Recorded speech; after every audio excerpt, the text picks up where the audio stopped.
Hey my lovely friends, welcome back to my channel. I hope guys आप लोग अच्छे हो एंड हेल्दी हो। सो आज मैं फिर से आ गई अब सबके लिए अनहेल्दी ऑब्जेक्शन के नेक्स्ट पार्ट लेके। सो अगर आपको मेरी ये वाली स्टोरी पसंद आई तो प्लीज़ आप लोग मेरे चैनल को सब्सक्राइब करना, मेरे वीडियो पर लाइक करना, कमेंट करना, साथ में ज़रूर अपने फ्रेंड्स के साथ भी शेयर कर देना। ओके, तो ज़्यादा बात नहीं करेंगे, चलो फिर वीडियो स्टार्ट करते हैं।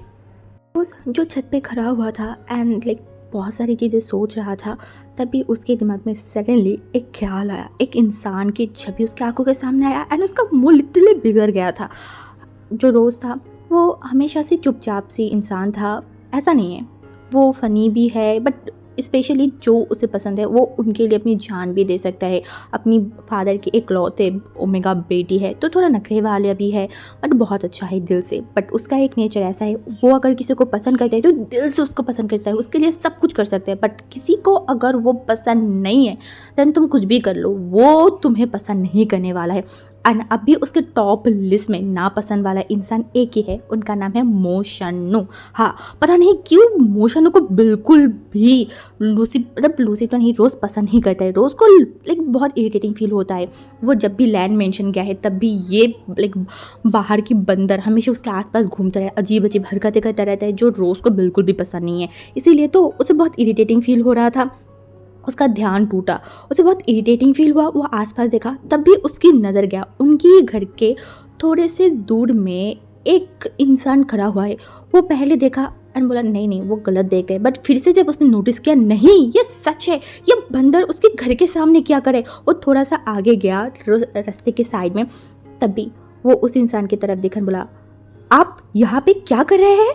तभी जो मोशन्नू था ना, उसने अपनी दोनों पॉकेट में हाथ रखा और उसके बाद रोज़ की तरफ देखा, बोला वेल यहाँ पे तो मैं अपनी ना होने वाले ससुराल को ढूंढने आई थी।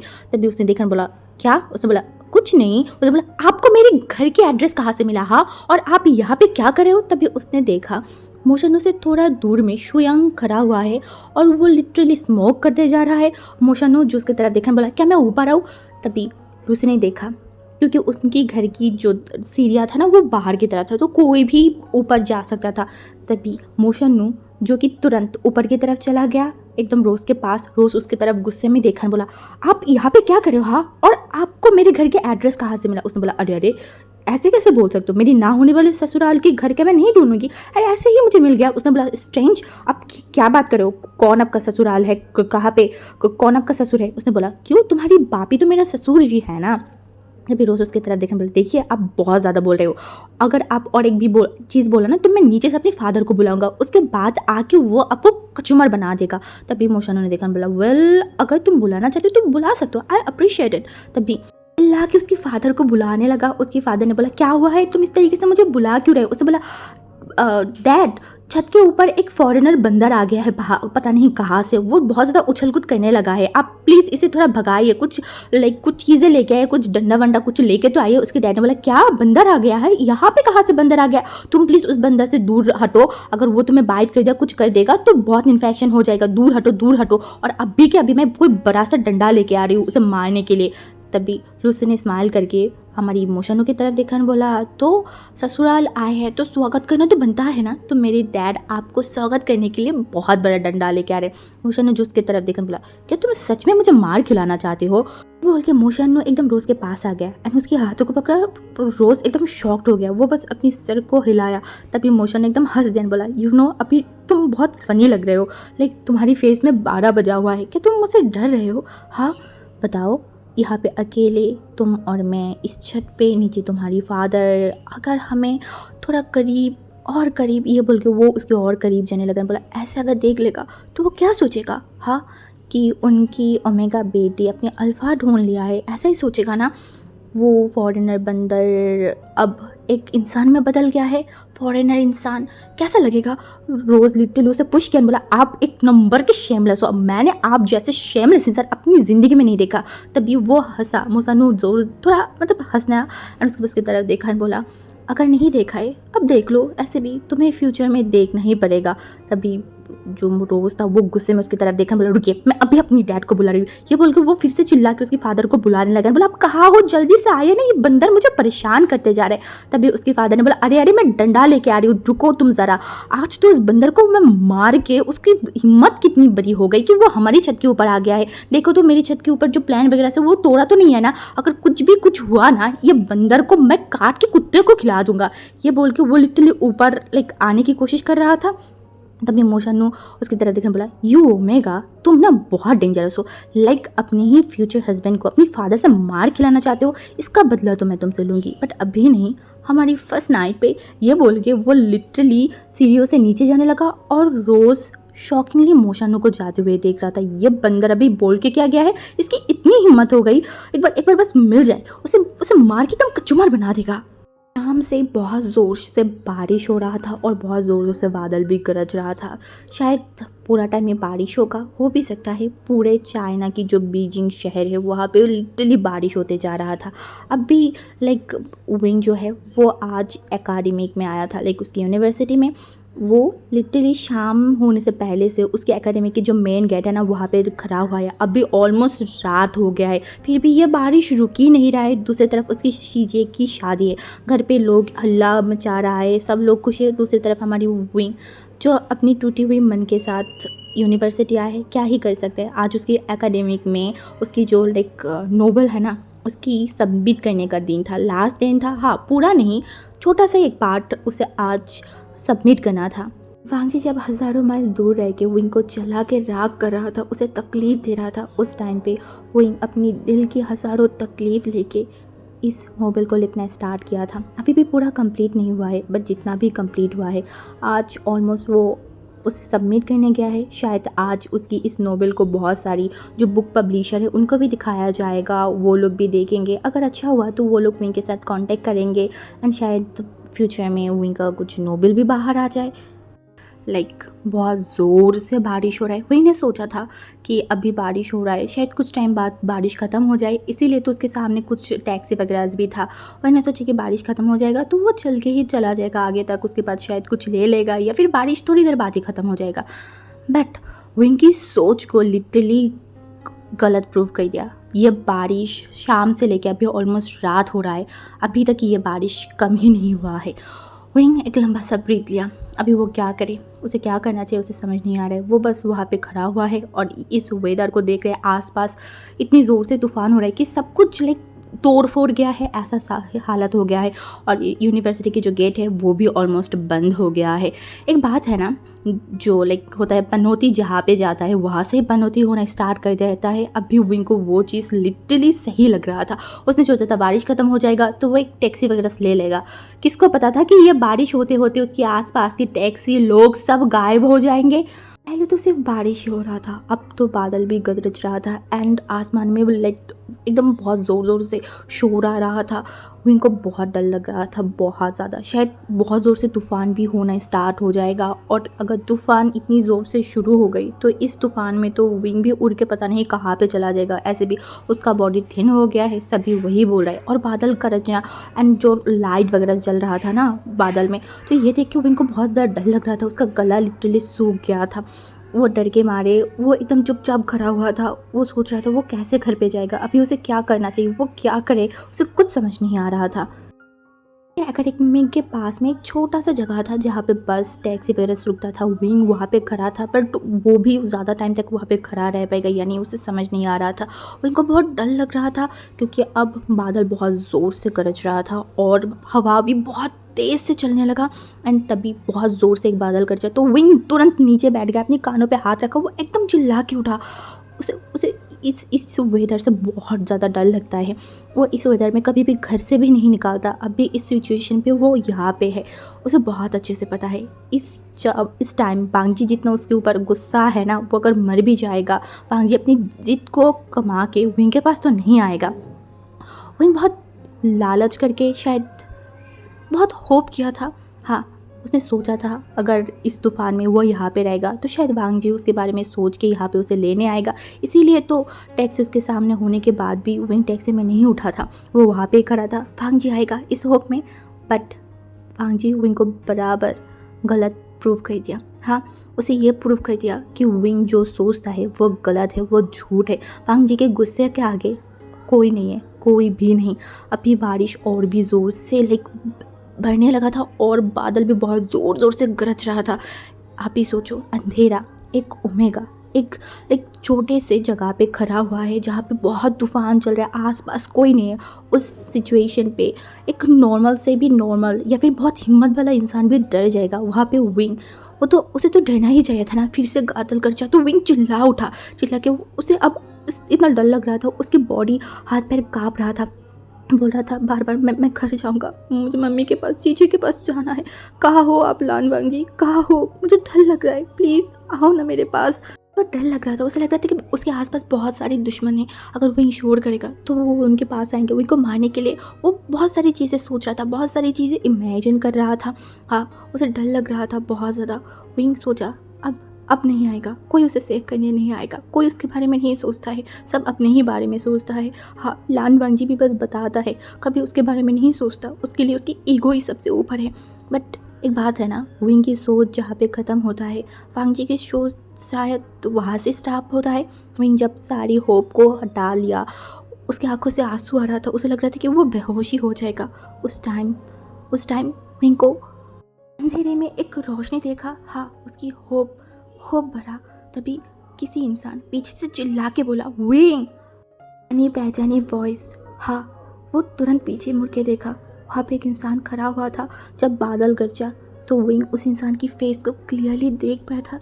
वो और कोई नहीं, उसका पर्सनल इंसान, उसका हस्बैंड, उसका प्यार, उसका गुस्सेलो अकरू, लानवांग जी। हाँ, लानवांग जी खड़ा हुआ है, जो बारिश में एकदम भीग गया है। हाँ, वो फॉर्मल गेटअप में था, बट बारिश में भीग के वो लिटिल एक पपी जैसा दिख रहा था।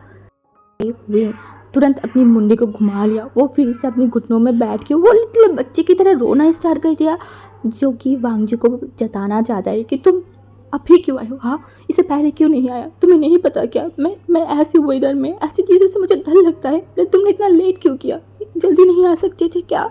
जी को ठंडी की प्रॉब्लम है, उसे छोटी छोटी चीज़ों पे भी ठंडी लग जाता है। और वो इतनी तूफ़ान में लिटरली वो मिड रास्ते में ट्रैफिक जैम में फंसा हुआ था। वो उसी गाड़ी को छोड़ के वहाँ पे वो चलते चलते इतनी दूर आया है, और अभी उसकी वो बच्ची हस्बैंड लिटरली गुस्सा करके बैठा हुआ है। वांग जी बहुत बार जो है वो खासा भी है। उसके बाद वो विंग के पास गया, विंग का जो बैग था वो अपने कंधे में लिया। उसके बाद एक बार विंग की तरफ देखा एंड तुरंत विंग को गोद में उठाया एंड इस बारिश में वो चलना स्टार्ट कर दिया।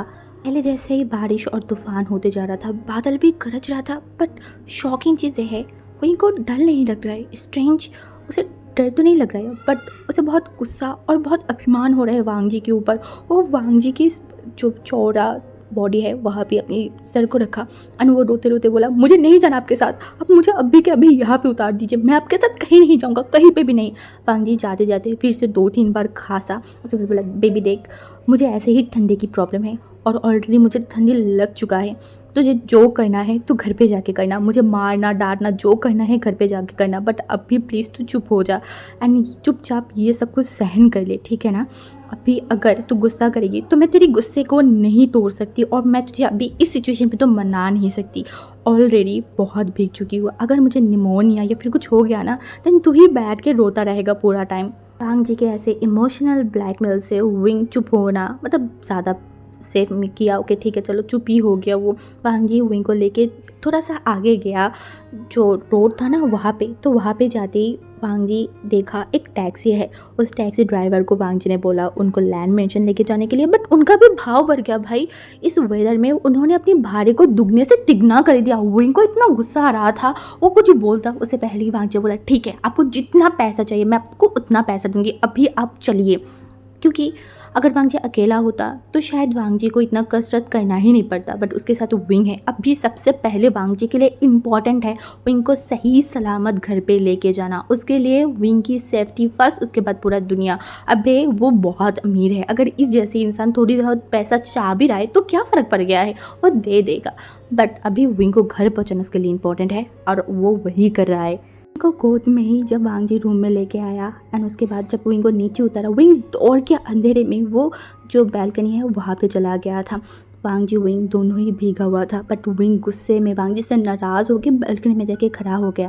वांग जी भी रूम की लाइट जलाना इम्पोर्टेंट नहीं समझा, वो तुरंत घर की दरवाज़ा लॉक किया। उसके बाद विंग की जो टॉवल है उसे लेके अपने बाल को पूछते पूछते बालकनी में चला गया था। विंग अभी भी बारिश की तरफ अपनी मुंडी करके वो बाहर की तरफ देख रहा था। उसकी पहनी हुई टी शर्ट उसकी बॉडी के साथ एकदम चिपका हुआ था, उसकी बाल जो भीगा हुआ था।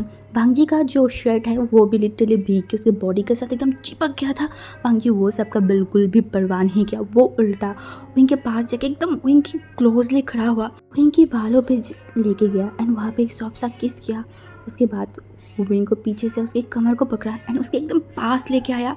उसके बाद बोला, I am sorry heartbeat, it's my fault, और कभी भी मैं तुझे इस तरीके से तकलीफ़ नहीं दूंगी। कल के लिए I am really sorry. I know कल मैं थोड़ा ओवर रिएक्ट कर दिया था, मुझे ऐसा नहीं करना चाहिए था, मैंने तुम्हें हर्ट किया, I know, but I am sorry, और आज के लिए आई एम रियली सॉरी। तुम ऐसे डर जाओगे, मैं अगर मुझे पता होता तो मैं उस ट्रैफिक जैम में बैठ के समय बिल्कुल भी बर्बाद नहीं करती, मैं तब भी चल के तुम्हारे पास चले जाती। हार्टबीट लोगों की इतनी क्वालिटी टाइम पे लाइक इतनी करीब है वो दोनों, उस टाइम पे वांग जी उसे तुम बोल के पुकार रहा है। उसके बाद विंग के सामने बेग कर रहा है, विंग को सॉरी बोल रहा है। ये विंग कभी भी नहीं सोचा था ये कैसा लान वांग जी विंग के सामने खड़ा हुआ है। विंग अगर अपनी आंखों पे नहीं देखता तो वो बिलीव नहीं करता। प्यार एक इंसान को कितना ज़्यादा कमज़ोर कर देता है, एक इंसान को पूरा बदल देता है। उसका जीता जागता प्रूफ उसके सामने लान वांग जी है। जो इंसान गुस्से में विंग को इतनी सारी बातें बोला, वो इंसान आज एक ही दिन में विंग को सॉरी बोल रहा है। वांग जी का ऐसे प्यार ऐसी चीज़ों से विंग को कभी कभी लाइक अजीब लगता है। वो वांग जी की चीज़ों को समझ नहीं पाता कि वांग जी का क्या प्रॉब्लम है। उसे पता है कि वांग जी का नेचर ऐसे बन गया है, सिचुएशन ने उसे ऐसे बना दिया है, बट अब विंग क्या करे, विंग को क्या करना चाहिए उसे नहीं पता। बट वो चाहता है उसका हस्बैंड नॉर्मल बन जाए, एक नॉर्मल लाइफ लीड करे बाकियों की तरह, बस यही विंग चाहता है। हाँ, वो जानता है वांग जी से प्यार करता है, हद से ज़्यादा प्यार करता है, बट ये कोई हेल्दी प्यार नहीं है, ये एक अनहेल्दी ऑब्सेशन है, अनहेल्दी प्यार है जो विंग नहीं चाहता ऐसा प्यार। विंग चाहता है वांग जी उसे प्योरली प्यार करे, हाँ, एक नॉर्मल लाइफ लीड करे। उस वांग जी के साथ जो भी हुआ है उस सिचुएशन के कारण, विंग के कारण, किसी चीज़ के भी कारण हो, अब बस विंग के लाइफ की एक ही गोल है, वांग जी सही हो जाए, वो अपनी पहले लाइफ में लौट के आए। हाँ, तभी विंग पीछे मुड़ा, वांग जी की तरफ एक बार देखा एंड लिटरली वो वांग जी के शर्ट के अंदर अपने मुंह को छुपा के और लिटरली रोना स्टार्ट कर दिया था। वो रोते रोते हिचकियाँ लेते लेते बोला, आपको पता है मैंने सोचा अब आप नहीं आएंगे, अब आपके गुस्से के सामने मुझे बिल्कुल भी वैल्यू नहीं देंगे और मैं उस तूफान में मरे पड़े रहूँगा और आप मुझे देखने भी नहीं आएंगे। जी जो थोड़ा सा झुका, विंग की वो भीगी हुई बालों को उसके कानों के पास सेट किया, उसके बाद बोला, ना आके मैं कैसे रहती। हाँ, मेरी आत्मा जो तेरे अंदर है, 1000 बार हम दूर होंगे, बट एट लास्ट घूम फिर के मुझे तू चाहिए, सिर्फ और सिर्फ तू चाहिए, अपने ओमेगा रूप में, अपने हस्बैंड के रूप में, अपनी प्यार के रूप में, बस तू ही चाहिए विंग, तेरे अलावा और कोई नहीं। हाँ, तेरे अलावा इस लानवांजी की ज़िंदगी में और कोई नहीं चाहिए। मैं मारूंगा, पीटूंगा, डांटूंगा, जो कहना है मैं करूंगा, तुझे दूर ढकेल दूंगा, फिर से मैं ही तुझे करीब लाऊंगा। मेरी ये एग्रेशन को, मेरी ये गुस्से को, मेरी ये ऑब्सेशन को, सब कुछ को तुझे बर्दाश्त करना होगा, क्योंकि मैं तुझसे प्यार करती हूँ। और ये दिमाग में सेट करके रखना, समझ में आई? सिर्फ तू, सिर्फ और सिर्फ तू, नो वन एल्स। विंग रोते रोते वांग जी की तरफ देखकर बोला, क्या है मेरे अंदर, हाँ क्या है जो आप मुझे इतनी प्यार करते हो? वांग जी एक स्माइल किया, बोला, नहीं पता, पर हाँ कुछ तो है जो अभी इसी वक्त मुझे चाहिए, राइट नाउ। वांग जी की सडनली टोन चेंज होते ही विंग का घंटे की अलार्म फील हो गया। अब वांग जी का शुरू, हाँ, ये सोचते ही विंग तुरंत लाइक 2 कदम पीछे चला गया। तभी वांग जी उसकी तरफ देखकर बोला, क्या हो रहा है? विंग जो बोला, वो मुझे आपसे डर लग रहा है, अगर आप उस बार की तरह हैंडकफ। तभी वांग जी विंग को एकदम अपने करीब खींचन बोला, इस रूम में मुझे हैंडकफ कहाँ से मिलेगा? हाँ, क्यों? उस बार तुझे मज़ा नहीं आया था जब मैं तुझे हैंडकफ पहना के तेरे करीब आई थी? हाँ, सच बताना, मज़ा नहीं आया था? मेरे टच को, मेरी हर एक चीज़ को बता। विंग कुछ बोल नहीं रहा था। वांग जी ने बोला, मज़ा आया था, बहुत मज़ा आया था, मुझे, तुझे, हम दोनों को, तू जितना भी रो ले, जितना भी इनकार कर ले, जितना भी चीज़ें कर ले, नखरा दिखा ले, बट मुझे ये पता है मैं जब तेरे करीब आती हूँ, तुझे छूती हूँ, तुझे अपना बनाती हूँ और तेरी बॉडी में मेरे निशानों को छोड़ती हूँ, वो सब कुछ तुझे पसंद है। मेरी हर एक दी हुई निशान तुझे पसंद है विंग, ये मुझे पता है। अगर तुझे पसंद नहीं आता तो बार बार तू मुझे दूर ढकेलती, मुझसे दूर भागती, पर तू ऐसा नहीं करता। तू रोता है, मुझे मारता है, चिल्लाता है, बट फिर भी तू मुझे करीब आने देता है, चाहे हैंड कप पहन के, चाहे तुझे बांध के, चाहे किसी भी तरीके से मैं तेरे करीब आऊँ, तू मुझे आने देता है। इसका मतलब तो ये है ना भाई, तू भी मुझे उसी तरीके से चाहता है जिस तरीके से मैं तुझे चाहती हूँ। विंग लिटरली शिवर करने लगा। हाँ, ये बात झूठ नहीं है, ये बात सही है। भांजी की दी हुई उस टाइम की हर एक चोट, हर एक चीज़ इनको पता नहीं तकलीफ़ नहीं देता, उसे अच्छा लगता है। हाँ, ये स्ट्रेंज है। भांजी जब गुस्से में उसे थप्पड़ मारता है उसे तकलीफ़ होता है, बट जब उस मोमेंट पे भांजी उसे थप्पड़ मारे, उसके ऊपर थोड़ा रफ हो जाए, इनको उस टाइम तकलीफ़ नहीं होता, बिल्कुल नहीं होता। उसे अच्छा लगता है, बहुत बहुत अच्छा लगता है। पहले पहले उसे डर लगता है, बट जब वो लोग आगे निकल जाते हैं उसे सब कुछ अच्छा लगता है, सब कुछ। जब विंग कुछ बोल नहीं रहा था, भांजी ने स्माइल किया और बोला, आज कोई हैंडकफ नहीं होगा, बस तू मेरी बातों को सुन और मैं जैसे जैसे कर रही हूँ वैसे मुझे करने दे। आई स्वेयर बहुत अच्छा फील होगा तुझे, मुझे, और ऊपर से इस वेदर को भी तो एक बार देख। ये वेदर भी चाहता है आज फिर से हम लोग एक हो जाए, हाँ, एक दूसरे के अंदर घुल मिल के जाए। तो क्या मैं आगे बढ़ूँ? हाँ। वांग जी जब फिर से विंग के करीब आए ना, विंग फिर से 2-3 कदम पीछे चला गया। उसके बाद वो तुरंत रूम के अंदर चला गया एंड सोफे में जाके बैठ गया। वांग जी विंग के ऐसे रिएक्शन से उसे बहुत इरिटेटिंग फील हुआ। वो लिटरली विंग की तरफ देखा, बोला क्या हुआ है, मुझे गुस्सा क्यों दिला रहा है। विंग जो लिटरली मतलब अपने सर को नीचे किया एंड अपने लिप्स में बाइट करके वो एकदम रोना स्टार्ट कर दिया। विंग को इस तरीके से इस मोमेंट पे रोते हुए देख के वांग जी कुछ समझ नहीं पाया। वो तुरंत विंग के पास गया, उनकी तरफ देखने, बोला क्या हुआ, मेरी टच तुझे बुरा लगता है क्या, मैं चला जाऊँ। विंग तुरंत सर को नामी हिलाया और जब बोला देन क्यों रो रहा है, व्हाट हैपन। विंग जो वांग जी की तरफ देखा एंड वो हिचकियाँ लेते लेते बोला, सब बोलते जा रहा है मैं पहले जैसा नहीं हूँ, मैं पहले जैसा अच्छा नहीं दिखती हूँ, मैं एकदम थिन बन गई हूँ, मुझे डर लगता है अगर आप मुझे पहले की तरह पसंद नहीं किया और सबकी तरह आप भी मुझे लाइक उसी नज़र से देखा कि मेरा बॉडी अब अच्छा नहीं रहा, मैं अच्छी नहीं दिखती हूँ और मुझे अगर छोड़ के आप चले गए या फिर मुझमें मेरे ऊपर सब सारे इंटरेस्ट को खो दिए। आंटी बार बार बोलता है आप मुझे यूज़ करके छोड़ दोगे, आप मुझे दूर धकेल दोगे, मुझे वो सबसे डर लगता है, मुझे बहुत डर लगता है। आंटी एक लंबा सा बीत लिया। ये ओमेगा क्यों उसकी ऑब्सेशन को नहीं समझता। विंग सुंदर दिखता है, बुरा दिखता है, मोटा है, टेढ़ा है, छोटा है, लाइक कुछ भी हो, थिन हो, कुछ भी हो, इससे भांगजी को कोई फ़र्क नहीं पड़ता। कुछ चीज़ों से भांगजी को फ़र्क नहीं पड़ता। भांगजी को बस एक चीज़ पता है, वो विंग से ऑब्सेस्ड है, वो विंग को चाहता है। चाहे विंग दुनिया की कितनी भी अच्छी ओमेगा बन जाए या फिर कितनी भी बद्दी ओमेगा बन जाए, बस उसे विंग को चाहिए हर हालत में। ये ओमेगा समझता क्यों नहीं है, क्यों नहीं कि भांगजी तब विंग को चाहा था, तब जब विंग 10 साल का एज का था। हाँ, उस टाइम पे एक ओमेगा के अंदर होता ही क्या है, कुछ नहीं होता। फिर भी वांग जी उस एज से विंग को चाहता है। उस एज से लेके अब तक वो वांग जी हर रोज़ विंग को चाहते आया है, विंग को पागलों की तरह चाहता आया है, विंग के लिए वेट करता रहा 11 साल तक। अब जाके विंग उसे मिला है और इस ओमेगा को लगता है कि वांग जी उसकी खूबसूरतनेस से, उसकी हैंडसमनेस से उसे चाहता है। सीरियसली नहीं, बिल्कुल भी नहीं। वांग जी इस ओमेगा को इसीलिए चाहता है क्योंकि उसका दिल उसे बोला है इस ओमेगा को वो पसंद करता है। ये ओमेगा उसके लिए बना है, सिर्फ़ और सिर्फ उसके लिए।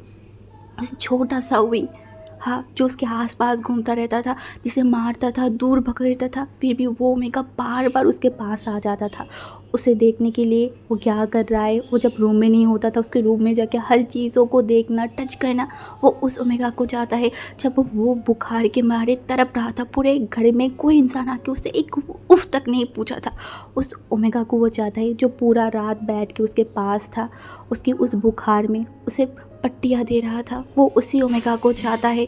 उस ओमेगा के अंदर तो कुछ नहीं था ना, कुछ भी नहीं था, फिर भी वांग जी उस ओमेगा को चाहता था। अब जाके वो ओमेगा बड़ा हुआ है, उसके हस्बैंड बना है, पर पहले तो नहीं था। तब से लेके अब तक उसका ऑब्सेशन डे बाय डे बढ़ता गया है।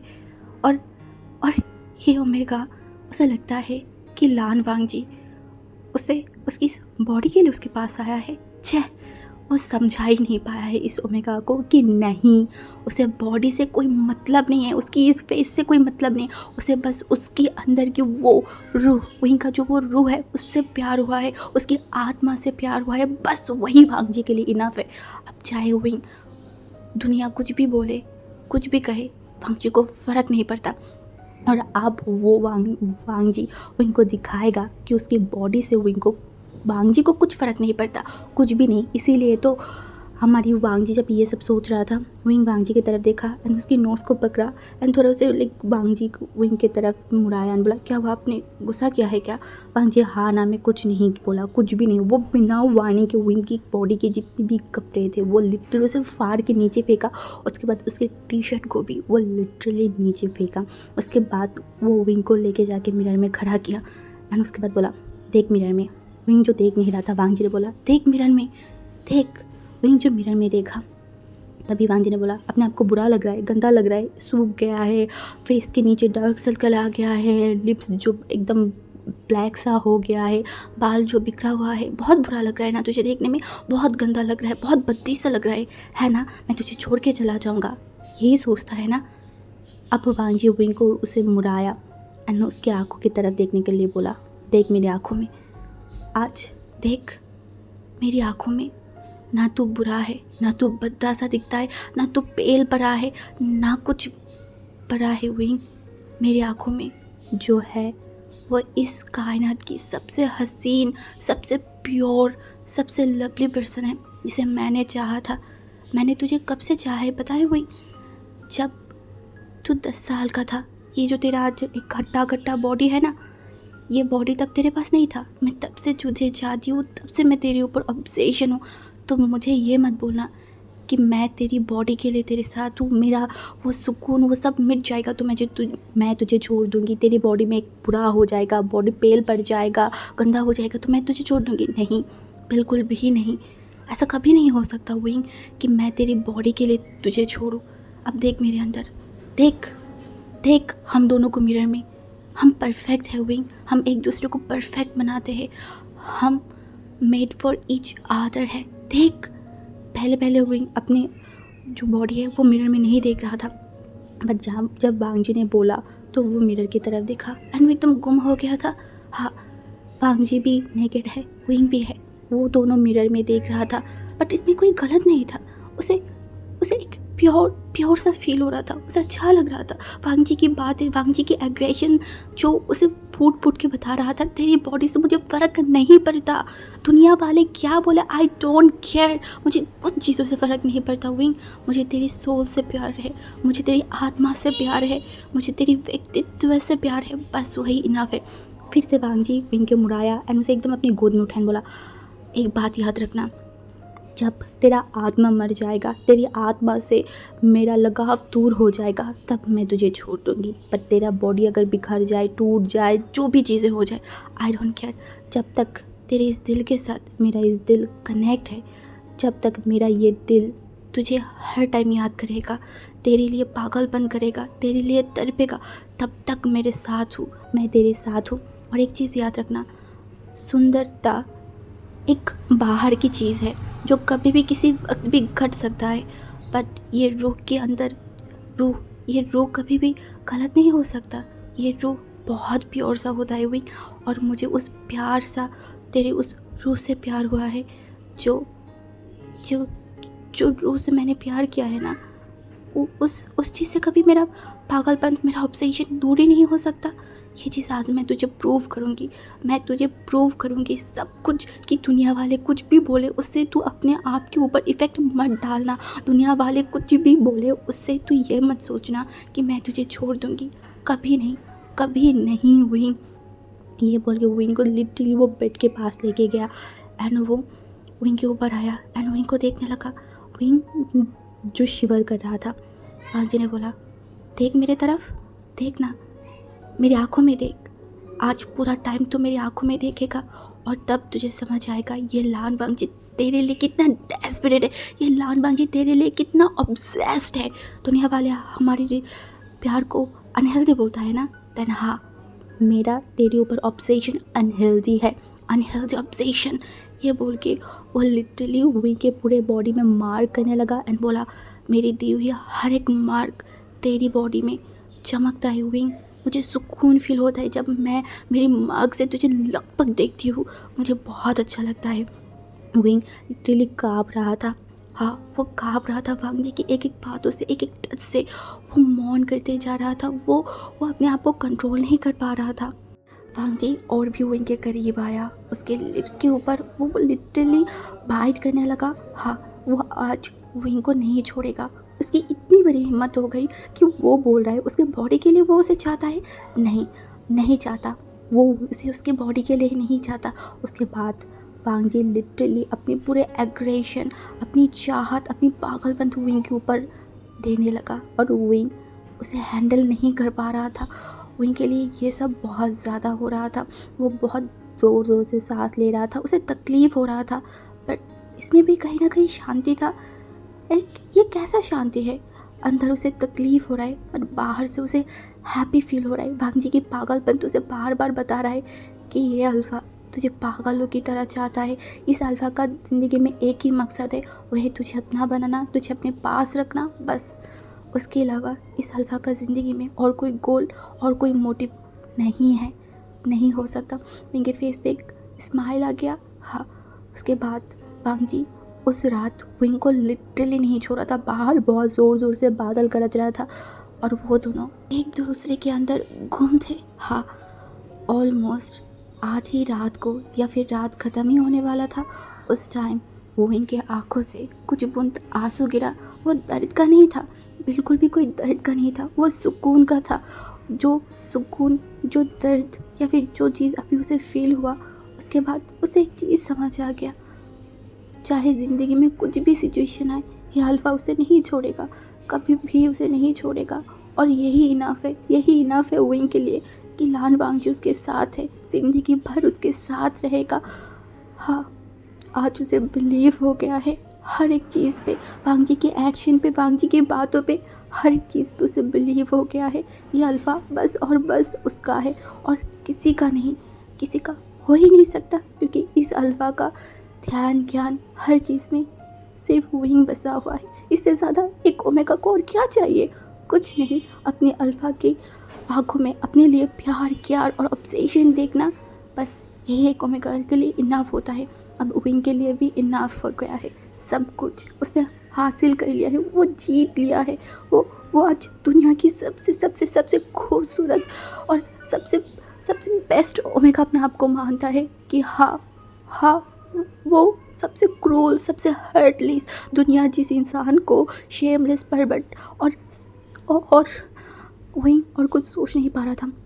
तभी वांग जो विंग की तरफ देखकर बोला, क्या हुआ, दर्द हो रहा है? विंग जो वांग जी की तरफ देखकर बोला, नहीं, क्या अब मेरी फॉरहेड पे किस करेंगे?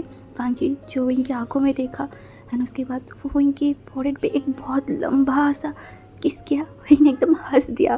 तभी वांग जी विंग की तरफ देखा, विंग के गालों पे हाथ रखा बोला, क्या हुआ? विंग ने बोला, मैं आपसे प्यार करती हूँ। वांग जी ने एक स्माइल किया। विंग ने बोला, आप नहीं बोलेंगे? वांग जी ने बोला, कुछ चीज़ बोलने की ज़रूरत होती है। विंग ने अपनी सर को हिलाने बोला, नहीं। वांग जी ने बोला, देन ये वाला रहने देते हैं? विंग ने बोला, ज़रूर। सुबह की पहली किरण जब विंग की आंखों में पड़ा तो विंग की नींद थोड़ा सा टूटने लगा था, बट उसे लगा उसके ऊपर शायद कितनी केजी की कोई बोरिया रख दिया है, विंग को नहीं पता, बट वो एकदम हिल डुल नहीं पा रहा था। उसका नींद टूट गया और ऊपर से उसे बहुत भारी सा फील हो रहा था। तो वो धीरे धीरे अपने आंखों को खोला और वो आसपास देखा। तभी उसका नज़र गया वांग जी के बॉडी की तरफ। हाँ, वांग जी लिटरली विंग के चेस्ट के ऊपर अपनी सर को रख के उसे एकदम जकड़ के सोया हुआ है। विंग अपने नींद भरी आंखों में वो एक स्माइल किया, वांग जी के वो बालों पे अपने हाथों को फहराया। उसके बाद वो धीरे धीरे उठने की कोशिश किया बिस्तर से।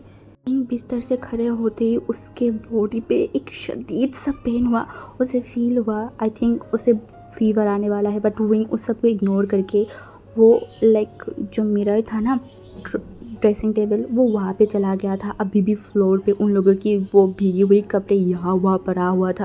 वहीं उन सारी चीज़ों से नज़र हटा के वो लिटरली उस बड़े से मिरर की तरफ देखा। वो अभी भी वांग जी के एक ग्रे कलर की ओवर टी शर्ट पहना हुआ था। कल रात शाओ शिनचैन को कॉल करके वांग जी ने उसके लाके से कुछ कपड़ों को लेके आया था, बट हमारी वहीं उससे भी एक भाग ले लिया था। हाँ, वो वांग जी की टी शर्ट पहन लिया था और वांग जी के पास उसकी ट्राउज़र को दे दिया था। अभी बार बार उस ट्राउज़र को थोड़ा ऊपर करके उसके नोज़ के पास लाके उस टी शर्ट की जो स्मेल है उसे फील करने लगा। वही उसकी फेवरेट सैंडलवुड की परफ्यूम जो उसे एकदम नशे जैसा फील होता है। हाँ, ये परफ्यूम उसे बहुत अच्छा लगता है, बहुत ज़्यादा। किसकी स्मेल ले रहा है तू? वांग जी की ऐसे सोते हुए वॉइस तो विंग एकदम शॉक्ड हो गया था। वो थोड़ा हिल गया था। वो तभी पीछे मुड़ के देखा तो वांग जी लिटरली उठ गया है एंड वो लिटरली जो लाइक हार्डबोर्ड है ना, वहाँ पे अपनी आधी जो बॉडी है उसे रख के वो विंग को देख रहा था। विंग की जो कारनामा या फिर विंग क्या करे वही सब देख रहा था। विंग तुरंत वांग जी के पास गया, उसकी कॉलर बोन की जो टी शर्ट था ना उसे थोड़ा सा नीचे किया एंड वो दिखाया एंड बोला, देखिए कल रात आपने क्या किया है, मेरे पूरे बॉडी पे आपने हज़ारों मार्क छोड़ दिया। आपको पता भी है अभी मुझे कितना जलन फील हो रहा है, मुझे कितना तकलीफ हो रहा है। आप हमेशा ऐसे पागलपन क्यों करते हो? देखिए आपने मेरा हाल क्या कर दिया है। वांग जी अपनी दोनों हाथ खोल के विंग की तरफ दिखा, बोला यहाँ। विंग चुपचाप वांग जी के पास चला गया। वांग जी विंग के उस जगह पे 2-3 किस किया। उसके बाद विंग के फॉरहेड पे, विंग के चिक्स पे एंटीसेप्टिक लगा लेना, ठीक है, कम हो जाएगा।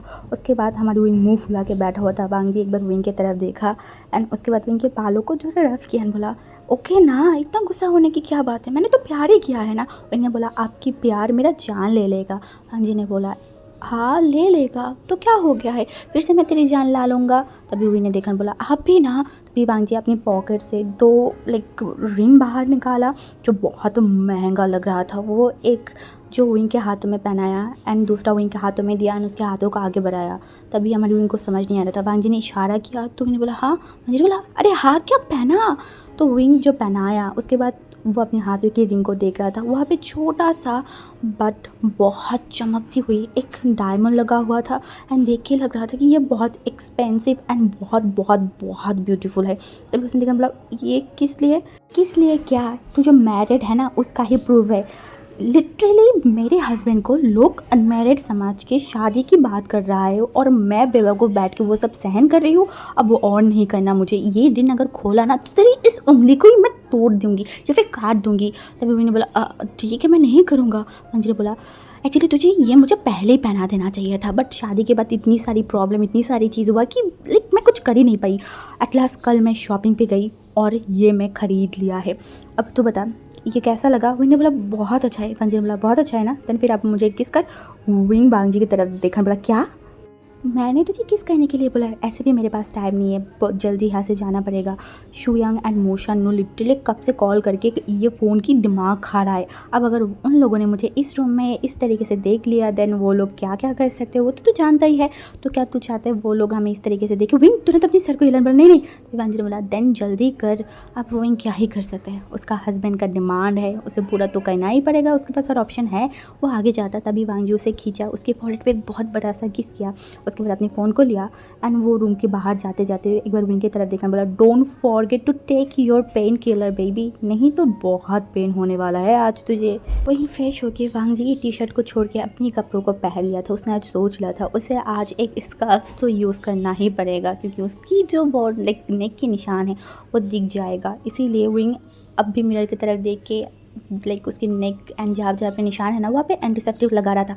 तभी उस रूम में यानली आया एंड आते आते बोला, विंग सुना है क्या, कल रात से वो जो एलिसा है ना उसे कहीं मिल नहीं रहा है। विंग अपने हाथों को रोका एंड तुरंत उसकी सीजे की तरफ बोला, सीजे क्या बोल रहे हैं आप, वो कहाँ गया होगा?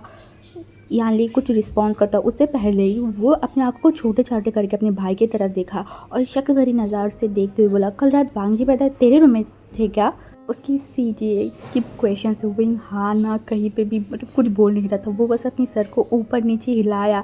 वो जो चोर है ना जो पकड़े जाने के बाद उसकी सिचुएशन ज़्यादा होता है, अभी विंग का भी सिचुएशन ऐसा ही था। यानी एक लंबा सा ब्रीथ लेन बोला, मैं भी पागल हूँ, मुझे पता ही होना चाहिए था। कल रात वांग जी ब्रदर को मैंने ही कॉल किया था और बोला था कि तुम अभी तक घर नहीं लौटे हो। तो आज की पार्ट मैं यहाँ पे स्टॉप करती हूँ और आपको जो कंप्लेन है ना कि विंग को कोई भी कुछ बोल के चला जाता है बट वांग जी कुछ कहता नहीं है, उस चीज़ का मतलब उस सवाल का जवाब आपको कल के पार्ट में मिल जाएगा। क्योंकि वांग जी के दिमाग में तो कुछ और ही चल रहा था, वो ऐसे मार डाल के किसी को कुछ नहीं करना चाहता था, वो कुछ और ही प्लान कर रहा था जो आपको नेक्स्ट पार्ट में पता चलेगा।